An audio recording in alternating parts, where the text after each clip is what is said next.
So let's talk about the Eagles' weaknesses on offense and how the Niners can exploit them. Well, they have nothing but weaknesses on offense. They got Wentz, they got Ertz, they got Sanders, and the rest of the offense stinks. The O-line's terrible. They can't protect.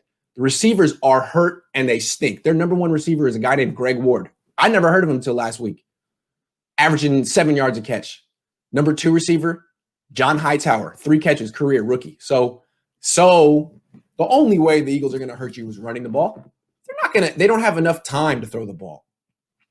And the receivers can't get open. So it's going to be a really bad offense. The Niners shouldn't give up more than 13 points. But the way I see how Saleh can approach this schematically is just like the last 2 weeks, aggressive man-to-man coverage. I don't know how dialed in you guys are into defensive scheme, but Saleh has really diverged this year from what he normally does. It's quite interesting.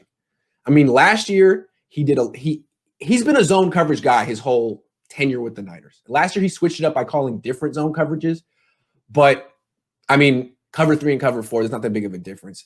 This year, since Sherman has gotten injured, he's gone big time man-to-man coverage, especially with Jason Verrett on the field, which is interesting. It makes me wonder, like, were you not calling man-to-man coverage because you felt it wasn't fair to put Richard Sherman in those spots? I think there's something to that. If you have Richard Sherman, you kind of have to commit yourself to zone because he can't play man-to-man coverage anymore. He used to be able to do that. Now Sherman's out and Verrett can play both. I mean, Dante Johnson can play both because they can run. The thing with Sherman is, as great as he is, you put him in man-to-man coverage and he goes against someone who's fast on a deep over route, that could be a touchdown. And it's not really Sherman's fault. You put him in a position he shouldn't be in. So these guys can at least run. They have corners who can run now. So now they have the ability to play aggressive man-to-man coverage.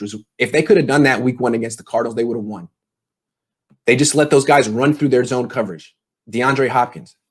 The last few weeks, they haven't let that happen. They've been sticking these guys man-to-man because they're facing the worst wide receivers in the league. And these receivers this week are way worse than the ones they saw last week. Darius Slayton and Golden Tate are pretty good. Pretty good. Maybe even better than pretty good. These guys are terrible.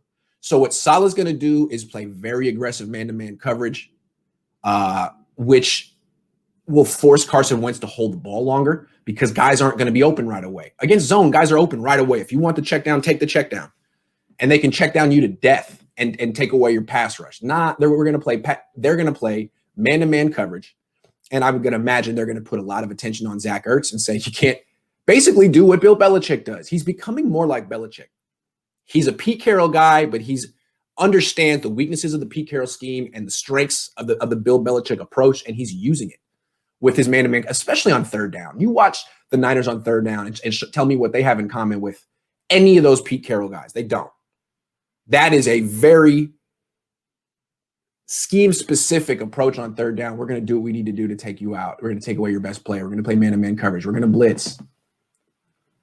So I think we're going to see very aggressive stuff. Blitzing, man-to-man coverage, doubling Zach Ertz, forcing the ball to go anywhere else, and you're going to see Carson Wentz scrambling, holding it, checking down, turning the ball over. They're going to put the pressure on him, and he's not going to have anywhere to go. You're going to, again, see this very aggressive man-to-man coverage. And it'll be interesting to see if the Niners stick with that when they finally go against teams that have good receivers, like the Rams. You know, because you like to play man-to-man coverage, but it's hard to do it if their receivers are better than your corners. The last few weeks, the Niners corners have been better, have had the matchup advantage, and they still do this week. So I think we're going to see aggressive Saleh, not tentative Saleh, not conservative Saleh, aggressive Saleh. And I like aggressive Saleh. Conservative Saleh is no fun. Aggressive Saleh is one of the most creative blitzers in the league. Have you guys gotten a load of the stuff he's calling on third down to make up for the fact that he doesn't have Bosa and D Ford anymore? It's fantastic.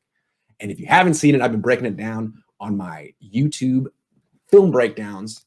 Plug my work a little bit because I work hard on those and I don't get as many hits as when I just come on here and talk about jean jackets and stuff. And it's like, you know what? Watch my film breakdown, please.